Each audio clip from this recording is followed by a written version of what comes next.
Hello friends, मेरे डेजर classes में आप लोग का बहुत बहुत एक फिर से नए सेशन में स्वागत करते हैं। तो यहाँ पे हम लूसेंट का जीके जो पोर्शन है यहाँ पे कवर करा रहे थे। हमारा लगभग 160 को 165 क्वेश्चन मैंने इसके पहले कवर करा चुका हूँ।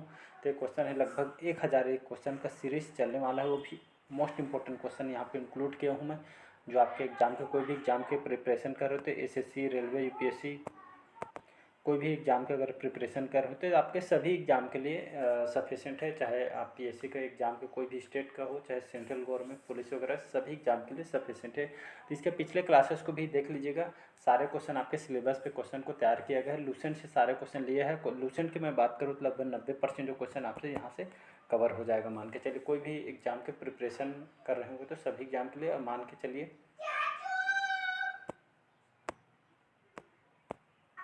यहाँ पे क्लास लेने के बाद आप क्या करेंगे, इसमें नया आपको क्या करना है, प्रीवियस ईयर का क्वेश्चन पेपर उठा के देख लिए, कोई भी एग्जाम का हो। यहाँ से जो आप पढ़ रहे हैं वो आपके सफिशेंट लाभ प्रॉफिट हो रहा है कि नहीं, आपको इससे पता चल जाएगा जो मैं पढ़ा रहा हूँ आपके लिए कितना इंपॉर्टेंट हो सकता है। तो इसमें आपको देखना है, प्रीवियस ईयर का क्वेश्चन सॉल्व करते चलिए, आपको समझ आ जाएगा। तो सारे जो क्वेश्चन ही इंपॉर्टेंट है, कोई भी क्वेश्चन कराने की यहाँ कोई मतलब नहीं है। अब मैं वही क्वेश्चन कराऊंगा जो आपके एग्जाम में क्वेश्चन पूछे जाते हैं।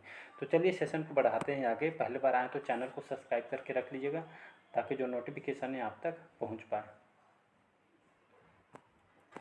तो हमारा क्वेश्चन है 166वां, 165 क्वेश्चन कवर करा चुका हूँ। तो क्वेश्चन है हमारा, जून से सितंबर के दौरान तो तैयार होने वाले फसलें क्या कहलाती हैं। तो फसल से भी क्वेश्चन पूछा जाता है, कौन से फसल कौन से महीने में किया जाता है, अक्सर एग्जाम में क्वेश्चन पूछता है, तो इसको याद रखिए। तो जून और सितंबर के दौरान तैयार होने वाली जो फसलें क्या कहलाती है, तो रबी फसल के अंतर्गत आती है, या खरीफ फसल, तिलहनी फसलें, या इनमें से कोई नहीं। तो इसका सही ऑप्शन हो जाएगा आपका खरीफ फसल, इसका करेक्ट आंसर हो जाएगा। खरीफ फसल कौन से महीने में, तो जून और आपके सितंबर के महीने में आपका किया जाता है, और इसको याद रखिएगा।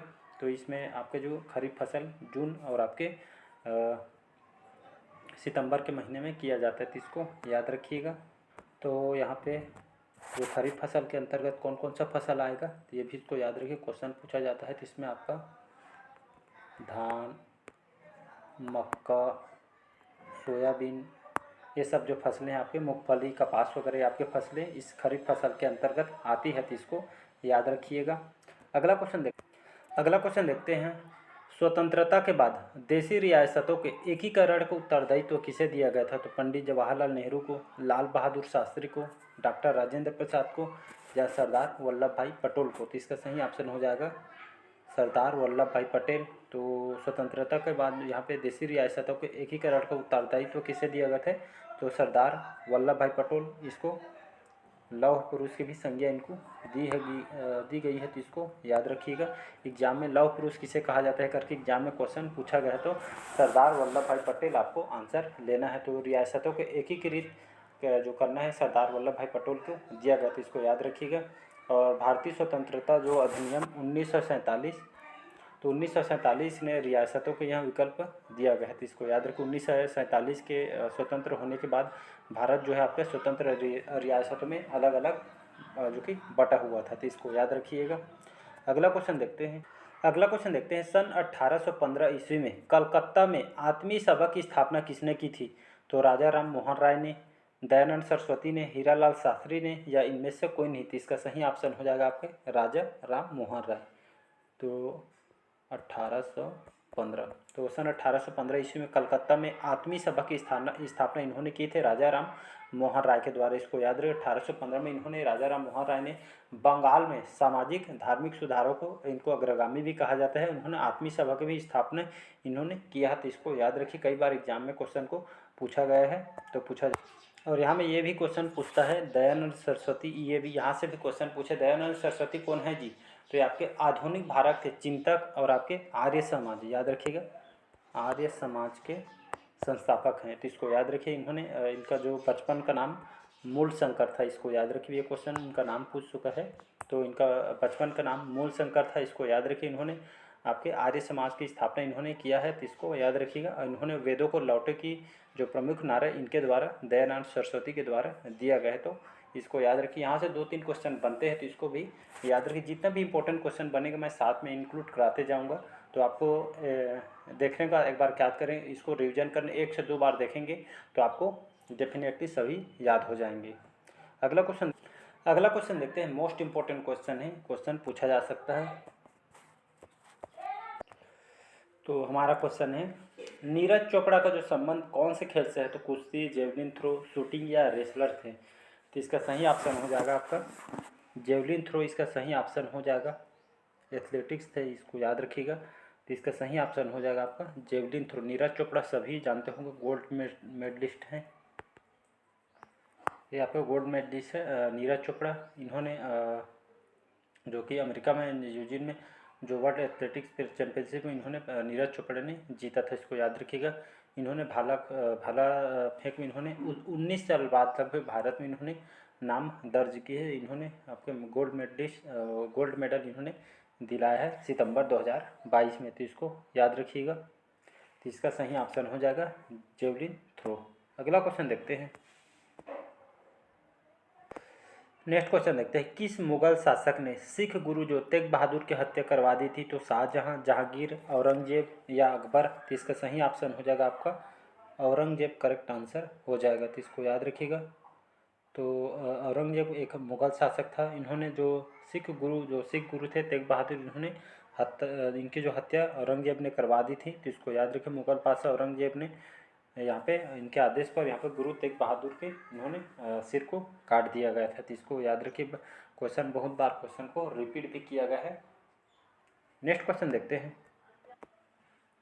अगला क्वेश्चन देखते हैं आप, किस मुगल बादशाह के शासनकाल में चित्रकला अपनी चरम सीमा पर पहुंच गई थी? इसका सही ऑप्शन हो जाएगा मुगल सम्राट आपके शाहजहां, इसका करेक्ट आंसर हो जाएगा।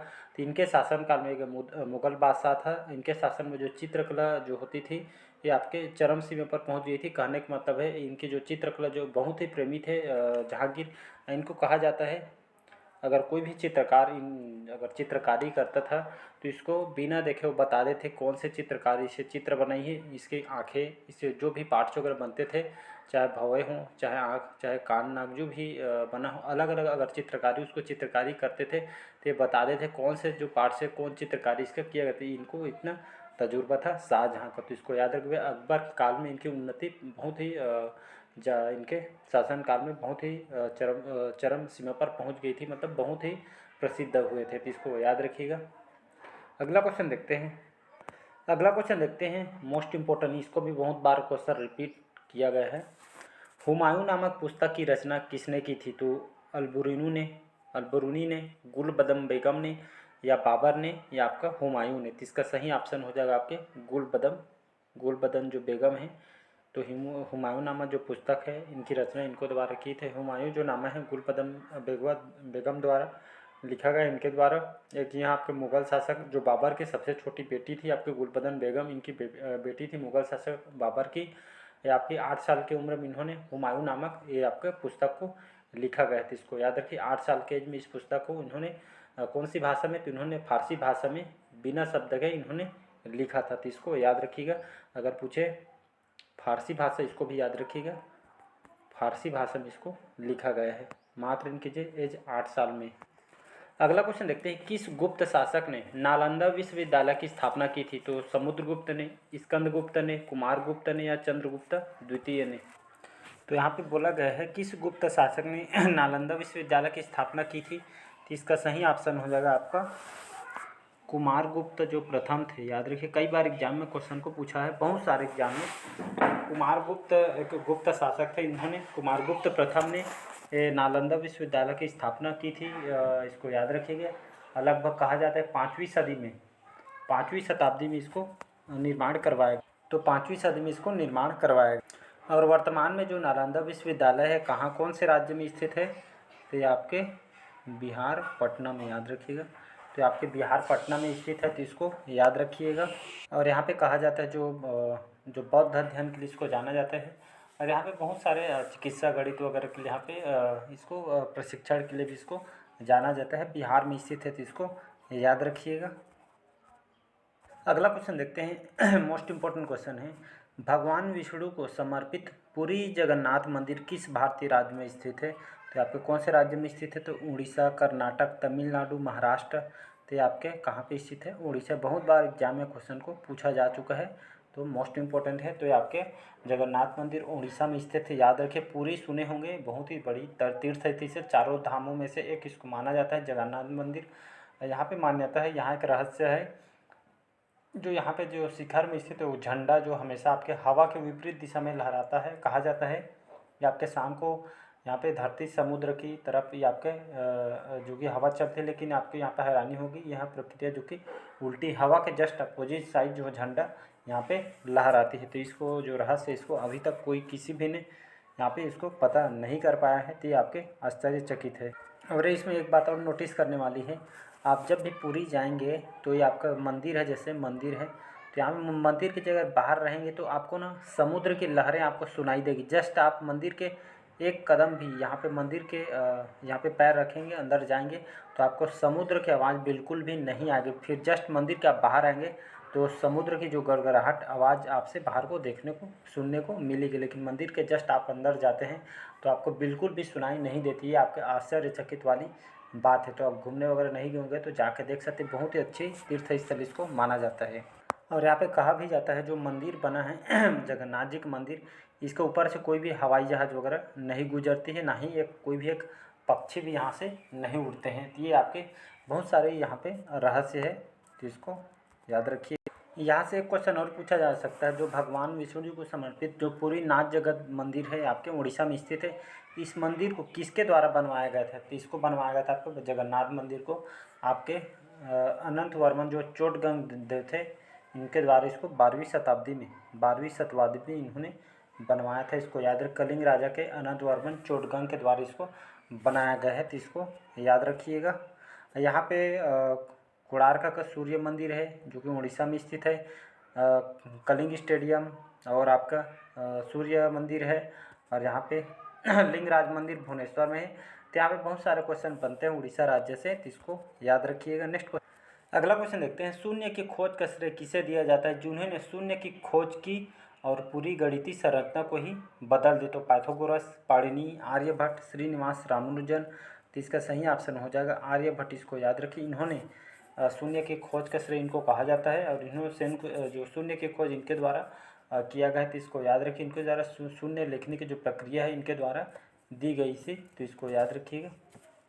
अगला क्वेश्चन देखते हैं, तराइन का जब प्रथम युद्ध किनके किनके बीच हुआ था? तो पृथ्वीराज चौहान और मोहम्मद गोरी, पृथ्वीराज चौहान और राणा सांगा, बाबर और इब्राहिम लोधी, या पृथ्वीराज चौहान और अकबर के बीच? तो इसका सही ऑप्शन हो जाएगा पृथ्वीराज चौहान और मोहम्मद गोरी के बीच।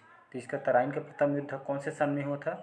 तो 1191 से 1192, जो भी ऑप्शन रहेगा उस हिसाब से आंसर लीजिए। 91-92 में ये आपका युद्ध हुआ था। इसको तारवाड़ी का युद्ध भी, तारवंडी का युद्ध भी किया जाता है, जो आपके हरियाणा में ये युद्ध हुआ था। तो इसको याद रखिए, जिसमें आपको मोहम्मद गोरी और आपके पृथ्वीराज चौहान के बीच हुआ था, जिसमें आपको पृथ्वीराज चौहान जो कि इसमें युद्ध में विजय हुए थे। तो इसको याद रखिएगा। अगला क्वेश्चन देखते हैं यहाँ पे, अजंता की गुफाओं में अंकित चित्रकारी किस धर्म से संबंधित है? जैन धर्म, सिख धर्म, सनातन धर्म या बौद्ध धर्म? तो इसका सही ऑप्शन हो जाएगा बौद्ध धर्म। तो अजंता की जो गुफा चित्रकारी के लिए जाना जाता है, तो अंकित जो चित्रकारी इसमें किया गया है आपके बौद्ध धर्म से संबंधित है, जिसमें आपका चित्रकारी यहाँ पे बौद्ध धर्म से पाई जाती है। तो अजंता की गुफा बौद्ध धर्म के लिए इसको जाना जाता है, तो इसको याद रखिएगा। ये आपके अजंता की गुफा कौन से राज्य में स्थित है? तो आपके महाराष्ट्र में स्थित है, तो इसको याद रखिएगा। अगला क्वेश्चन देखते हैं। अगला क्वेश्चन है, बहुत बार क्वेश्चन को रिपीट भी किया है, तो इसको याद रखिएगा। सारा क्वेश्चन इंपॉर्टेंट है वैसे तो। निम्नलिखित किसने गुप्त वंश की स्थापना की थी? श्रीगुप्त ने, कुमारगुप्त ने, चंद्रगुप्त ने या समुद्रगुप्त ने? तो इसका सही ऑप्शन देखें तो इसका सही आंसर हो जाएगा आपका चंद्रगुप्त प्रथम। इनके द्वारा गुप्त वंश की स्थापना किया था 319 से 320 ईसा पूर्व में इसकी स्थापना किया गया था। इसको याद रखिएगा। तो इस सन में किया गया था, तो इसको याद रखिएगा, चंद्रगुप्त प्रथम के द्वारा किया गया था। और इसमें कहा जा सकता है गुप्त वंश के जो अंतिम शासक, आप तो इसके आपके स्थापना इन्होंने किया था चंद्रगुप्त प्रथम। इसके अंतिम शासक कौन है? अंतिम शासक पूछे तो गुप्त साम्राज्य का अंतिम शासक आपके विष्णुगुप्त था। तो इसको याद रखिएगा, विष्णुगुप्त इसके अंतिम शासक थे। अगला क्वेश्चन देखते हैं, भारत में डाक सूचकांक प्रणाली पिन कोड प्रणाली का शुभारंभ किस वर्ष हुआ था? तो आपके 15 अगस्त 1972।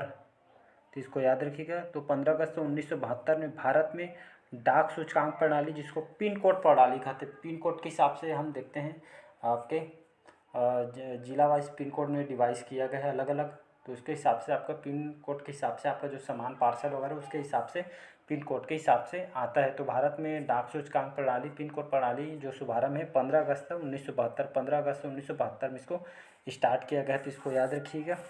अगला क्वेश्चन देखते हैं। अगला क्वेश्चन देखते हैं, भारत में रेल मार्ग की कुल लंबाई कितनी है? तो ये आपका डाटा 63,974, ये वाला डाटा याद रखिएगा।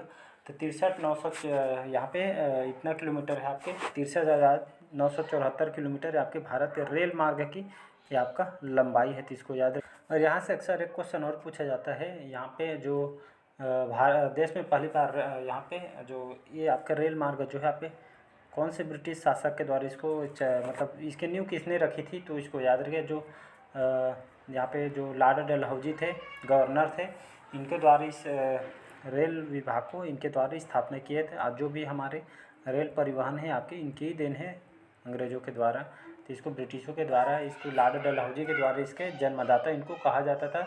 और 16 अप्रैल 1853 को पहली बार ये आपका रेल जो है आपके मुंबई से ठाणे तक लगभग ये आपका 34 किलोमीटर लगभग चलाई गई थी। तो इसको याद रखिएगा, एग्जाम में क्वेश्चन पूछ चुका है।